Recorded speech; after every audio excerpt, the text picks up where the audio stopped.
Alors, quelle est ma première expérience avec les satphones, là, ces téléphones satellites?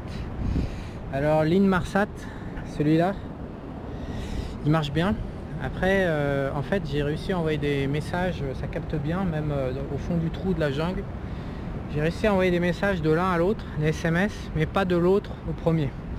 Pour l'instant, je suis avec les supports, en train d'essayer de voir ce qui merde. A priori, évidemment, pour Inmarsat, c'est Iridium qui merde, et pour Iridium, c'est l'autre qui merde. Donc ça me casse les burnes un petit peu. Iridium là, il est ultra solide, il n'arrive pas à trouver satellite. D'ailleurs ici c'est peut-être lui qui merde. Ça, Iridium, il est plus cher, 1100 $ en fait, plus 200 $. On m'a demandé aussi les coûts, combien ça pour envoyer 200 SMS. Le SMS c'est 200 $, c'est 1 $ en fait. Et il y a une période de consommation de 6 mois, donc ça fait 200 $ pour 200 SMS. En réception, c'est gratuit en fait. C'est la personne qui envoie les messages qui paye. Alors Inmarsat, c'est complètement différent. Il a 160 heures de batterie, contrairement à celui-là qui a une batterie, je sais pas, normale. Donc lui, ça permet quasiment de se barrer une semaine. Ça offre plus d'autonomie. Vous allez me dire, on peut toujours prendre une banque de recharge, voilà, pour être autonome une semaine. Mais il consomme peu. Voilà, il est beaucoup plus rustique, on va dire. Celui-là il coûtait 600 balles et c'est pareil pour le forfait Amérique latine, c'est 200 balles, 1 $ les 6 messages, le message est pendant 6 mois. Donc voilà, sinon je fais cette vidéo pour répondre aussi à vos questions par rapport à la vidéo de ce matin que j'ai posté sur pourquoi est-ce que j'estime que j'ai raté au Costa Rica. Alors au Costa Rica, ça va pas vous parler ma réponse, mais je juge pas ma vie et ses gains et ses pertes en fonction du pognon. Au niveau du pognon, en fait, ça obligatoirement c'était bien parti pour moi parce que j'ai investi au Costa Rica en prenant mes euros en 2009, 2011, 2010, 2011.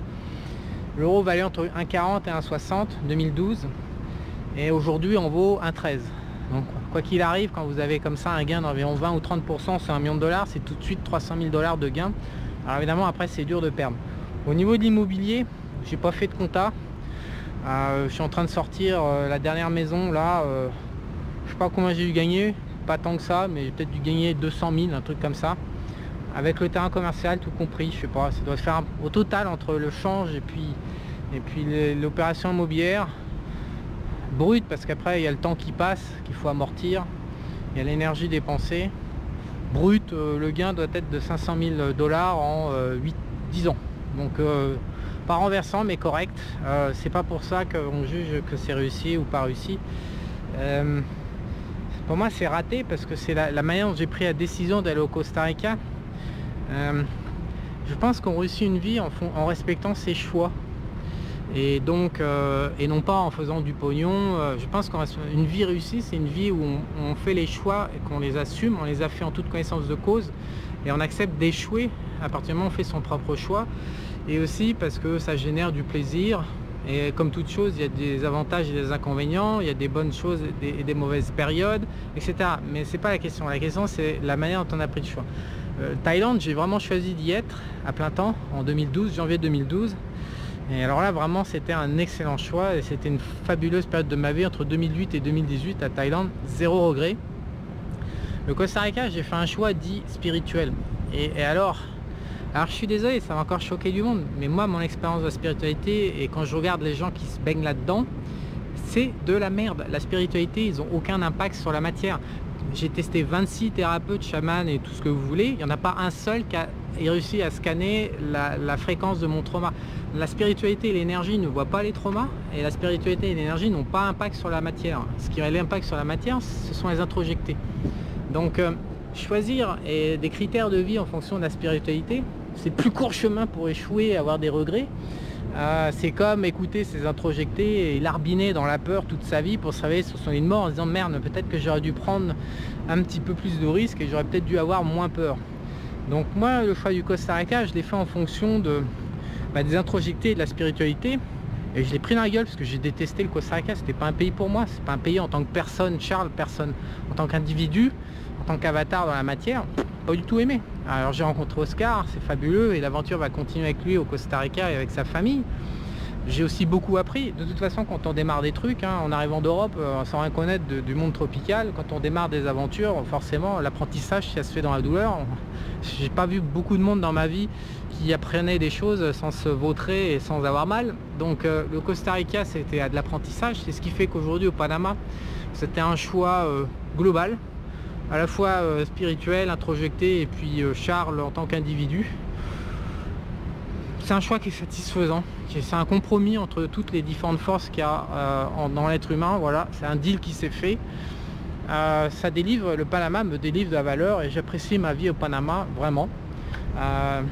Évidemment, il y a un gros manque, hein, c'est que moi je suis pas fan des gros boudins qui roulent là dans la rue, hein, même si bien sûr avec le Covid ils ont un peu maigri. Je reste pas trop fan, en plus elles sont quand même pas trop énervées. Elles sont pas en mode colombienne ou vénézuélienne, c'est quand même un petit peu moins chaud ici. Et comme moi il y a le diable qui coule dans mes veines, évidemment, Panama ça fait un petit peu réchauffer au micro-ondes par rapport à Thaïlande. Je m'ennuie un petit peu honnêtement. Moi je rêve toujours de polygamie, je suis un mec d'ailleurs sur YouTube qui est en train de faire des expériences en ce moment, en train d'essayer de monter un harem à Cali là, et c'est très intéressant toute son expérience, je me documente. Je me donne pas très longtemps, environ 1 an ou 2 avant d'aller jouer au même jeu que lui, parce que voilà, moi je suis pas fait pour la famille, le machin, la même femme et tout. Ça n'a aucun sens, c'est un piège, pour moi c'est un piège. Ça dépend pas des femmes, c'est juste qu'on n'est pas conçu comme ça dans l'ADN, et voilà. Alors après on peut se raconter des cracks que l'ADN il a changé en 2000 ans. Ouais, bien sûr, ouais. Mais enfin, d'après mes contacts avec que des hommes, hein, puisque je parle quasiment qu'avec des hommes, je connais un paquet d'hommes qui sont pas toujours super convaincus par la théorie moderne sur le couple. Donc à Panama, c'est vrai que le seul bémol pour moi, c'est l'activité femme. Ça, Panama, c'est vraiment... Pour le reste, Panama délivre de la valeur pour mon mode de vie, ça, il n'y a pas de doute. C'est un excellent compromis. Et je pense pas que dans le monde, il y avait un meilleur compromis disponible pour moi que Panama. Il y aurait eu l'option Singapour avec un avion et les îles en Indonésie, mais avec le recul, je suis... Voilà. Donc le Costa Rica n'a absolument rien à voir pour moi avec Panama. C'est vraiment un ratage, une erreur d'aiguillage. C'était nécessaire, ça a fait mal, très mal. Mais pour moi, ce ne sera pas la meilleure période de ma vie, loin de là en fait. Donc je vous rappelle quand même que les critères pour jauger les vies, c'est pas forcément du pognon. On n'emporte pas le pognon avec soi dans sa tombe. Je connais beaucoup de gens qui dédient littéralement leur vie à ce score financier. Moi, ça vraiment impacte pas. C'est vraiment le troisième critère. Le premier, c'est la liberté. Le deuxième, c'est le fun. Le premier critère, et c'est celui que je vais utiliser pour finir cette vidéo, c'est la liberté. Alors la majorité, 95%, 99% des gens que je fréquente ne sont pas conscients de qui décide en eux. Donc quand je fais mes vidéos sur le choix humain et la décision, évidemment ils pipent que dalle. Ça les gratte un petit peu parce que certains ça fait écho, mais ils voient pas trop encore en eux, donc du coup c'est compliqué, c'est abstrait. Honnêtement, la liberté de l'être humain, moi c'est une question qui m'obsède depuis toujours, mais parce qu'il n'y en a pas en fait. Comme je l'ai dit, je me suis lancé dans un combat que pour l'instant je perds d'ailleurs, j'ai pas aucune honte à l'avouer. J'ai pas encore fini de lire tous vos emails, il m'en reste encore 150. Il y a d'un côté les traumas, il est clair que les humains sans trauma ont un avantage majeur. Donc 75% de la population n'a pas de trauma dans les pattes à gérer, donc c'est un avantage majeur. Mais c'est pas une question de trauma. Le choix humain et la liberté, ça va au-delà. C'est le deal d'incarnation sur Terre, c'est de se coltiner sa famille, l'ADN, les fantômes de la famille qui se reproduisent de génération en génération depuis 200 ans, 500 ans. Donc on se récupère parce que jamais personne ne les a résolus. Alors pour l'instant je suis dubitatif. Alors les gens ne comprennent pas parce que ce qu'ils font, c'est qu'ils font du petit travail voilà, tranquillou bilou pour se libérer, et puis après ils restent dans la zone de confort et ils exécutent. Et ils me disent mais Charles, je te comprends pas. Et j'en ai rien à branler, c'est pas la liberté, ça doit avoir une zone de confort et d'exécuter à l'intérieur. La liberté, c'est de dégager nos familles et ensuite d'être capable de faire tout, y compris ce qui nous rend inconfortable. Et c'est ça la vraie liberté. La liberté dans la zone de confort, je m'en bats les couilles. Ça fait 15 ans que je l'ai et c'est pas ça que je cherche. Je pense, là je parle un peu cash parce qu'à un moment il faut mettre le sujet à plat, droit dans les yeux. J'en ai rien à branler moi de la liberté dans la zone de confort. Ce que je veux, c'est aller faire des trucs voilà, qui sont challengeants et qui challengent les interdictions léguées par ma famille. C'est ça qui m'intéresse parce que sinon... Prenons l'exemple, construire 5 baraques au Costa Rica, c'est ma zone de confort. Pour beaucoup, c'était un projet un peu dingo. On est arrivé dans la jungle comme ça, sur 500 mètres, avec rien. En plus, au Costa Rica, en 2009, il n'y a même pas la route pour accéder à mon bled, au Rochal. Ouais, pour beaucoup, c'était dangereux, c'était risqué, c'était machin, des trucs, j'ai rien à branler. Et ça, c'est la zone de confort, ça m'a vraiment fait ni chaud ni froid. Me lancer dans la vidéo que je vous ai fait ce matin au Panama, dans la jungle à nouveau, au milieu de nulle part, rien à branler. Alors ça c'est de la zone de confort. Non, ce que je souhaite faire, c'est aller au-delà de la zone de confort justement. Et cette liberté là, elle est, je sais pas si on peut la gagner. Donc pour l'instant j'ai lu un message sur les 50 que vous m'avez envoyé, où le mec parle avec une incroyable douceur de sa recherche qui a l'air d'être similaire à la mienne dans le temps.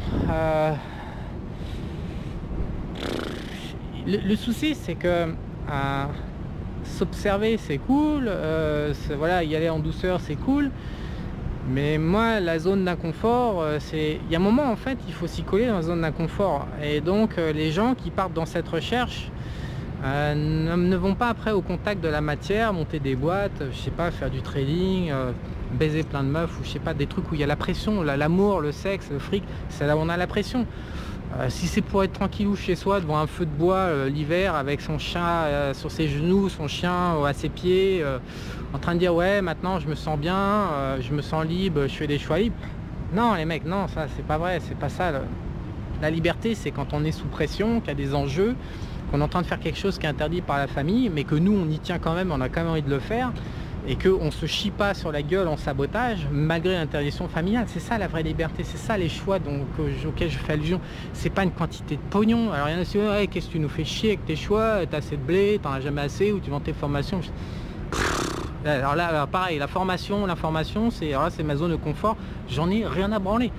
Franchement, j'en ai rien à branler. C'est pas que je vous aime pas, c'est pas que j'aime pas mes clients, au contraire, je me fais chier. J'ai des messages tous les jours de clients qui m'envoient des trucs comme quoi ils estiment que je m'occupe bien d'eux. Il y en a qui gueulent, mais rarement. Donc c'est pas que je vous aime pas, mais c'est juste que j'en ai rien à branler. C'est facile, ça sort, j'ai même pas besoin de faire aucun effort. Ça c'est pas de la liberté. Donc ça m'intéresse un petit peu parce que je vois bien qu'il y a un échange de valeurs et que ça sert et que c'est utile. Donc je fais de l'information. Mais cette histoire de liberté me gratte la tête depuis 30 ans, et je sais pas si je vais arriver à être libre une putain de semaine dans ma vie, dans les zones d'inconfort interdits par les messages codés dans mon ADN par ma famille. Ça je sais pas si je vais arriver. Aujourd'hui j'y arrive toujours pas. Et donc le Costa Rica fait partie de ces choix de merde que j'ai fait dans ma vie, que j'aurais pas dû faire, parce que j'étais croyant à l'époque, comme beaucoup d'entre vous, et que même si je suis toujours croyant aujourd'hui dans le monde de l'énergie, kékette, c'est moi qui pilote dans la matière. Maintenant je me bats contre eux ou avec eux, donc ça dépend des situations. Mais le choix du Costa Rica aujourd'hui à 48 ans, je leur ferai pas. Si c'était à faire, je leur ferai pas. J'irai vivre directement en Thaïlande sans passer par la case Costa Rica. C'est ça, rater le Costa Rica. Vous me demandez pourquoi je l'ai raté. Je l'ai raté pour une question de choix. Ça n'aurait jamais dû être dans ma vie. Le Costa Rica n'aurait jamais dû exister si je n'avais pas été croyant dans le monde spirituel. Voilà. Alors suite à la vidéo que vous venez de voir, j'ai lu parmi les 200 messages qu'on m'a envoyés suite à l'appel, le message d'une femme que je vais vous copier en pièce jointe sous la vidéo, que vous allez pouvoir lire. En fait, des messages comme ça, des témoignages. Donc j'ai reçu depuis 11 ans environ 10 000 témoignages. Et des témoignages de ce genre, j'en ai à peu près 1000-10%. Alors c'est assez hardcore, je vous préviens. Et c'est ce qui fait que j'ai continué à envoyer de l'information, même si, comme je vous explique, j'y attache pas une importance extrême à ce que je fais dans l'information. J'ai quand même poursuivi au fil des années parce que à force de lire vos témoignages,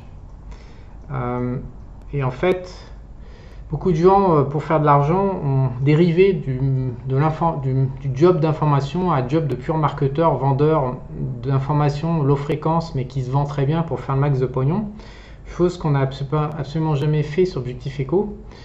Bien sûr, certains pensent qu'on le fait, mais suffisamment de personnes, c'est-à-dire 10 000, m'ont quand même écrit pour me dire et m'expliquer qu'il faisait bien la différence entre justement l'information d'une manière générale, de qualité, et puis le job de marketeur dans l'information. Et donc moi, ce que ça m'a apporté pendant 10 ans à vous lire, et vous allez voir le témoignage que j'ai reçu, c'est que ça m'a complètement éclairé sur ce qu'était la vie humaine. On m'écrit tous les jours que voilà, que si, que ça. Je vois des gens qui sont complètement étriqués, qui ne savent pas qu'ils sont étriqués. Moi-même, à 35 ans, quand je me suis barré de France, j'étais complètement étriqué. Je ne savais pas, bien sûr. Et ce qui m'a ouvert l'esprit, paradoxalement, à l'époque, d'ailleurs, c'était grâce aux éditos que j'ai publiés sur ABC Bourse, où j'ai commencé à recevoir beaucoup plus d'emails. Ça commençait avant 2010, avant les 11 ans dont je vous cite.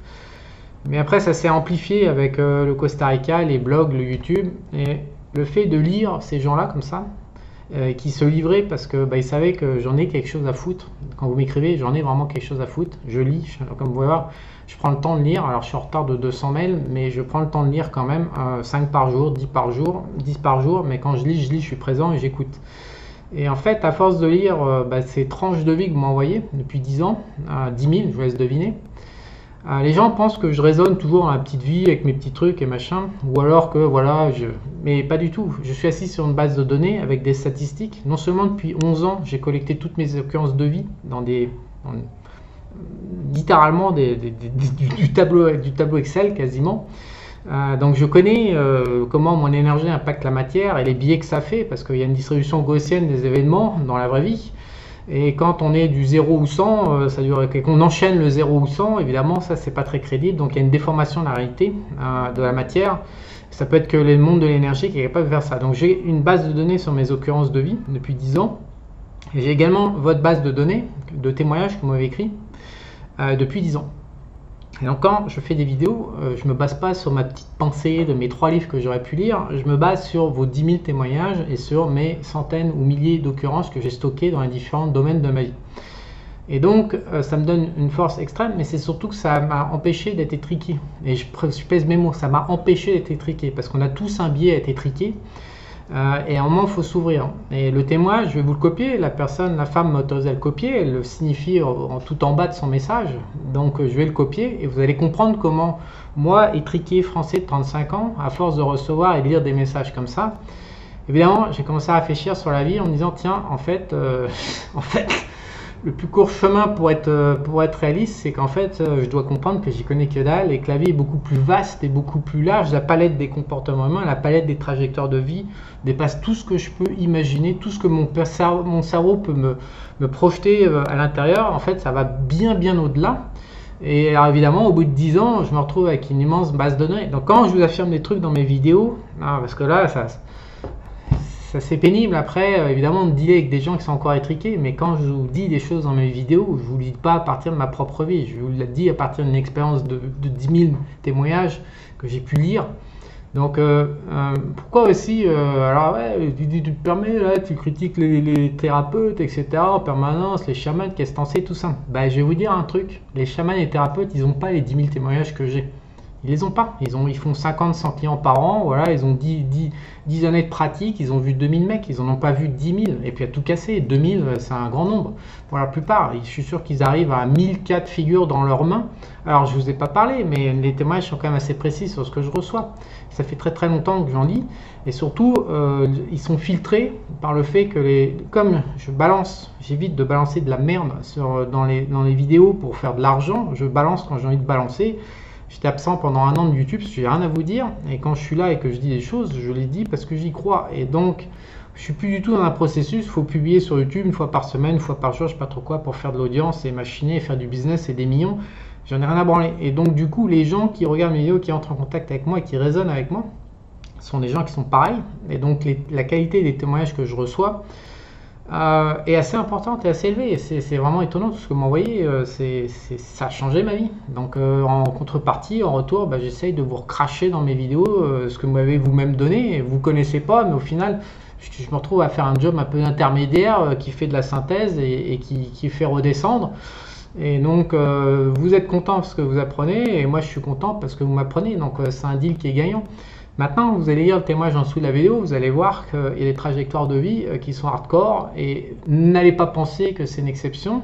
J'ai un millier de témoignages comme cette femme, alors la plupart du temps c'est les hommes, mais un millier de mecs qui ont des trucs qui sont complètement hallucinant. Et donc et c'est en France hein, ou en Suisse, enfin ou en Belgique, voilà, c'est des témoignages francophones.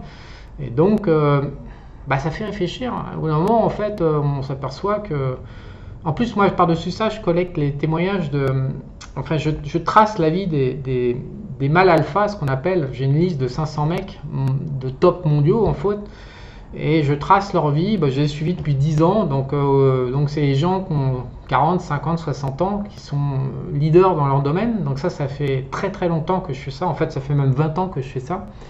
Donc en plus de la base de données que vous m'avez fournie au fur et à mesure, j'ai tracé les mecs qui exécutent le mieux dans la matière, j'en ai 500, et donc j'ai vu comment ils ont vieilli, j'ai vu comment quasiment aucun n'a échappé à la vie, au coup dur de la vie. Donc j'ai vu aussi que les mecs qui avaient échappé à ça, là, ça se transmettait à la génération suivante, ils paumaient un enfant, enfin il y avait un drame sur l'enfant, sur la génération suivante.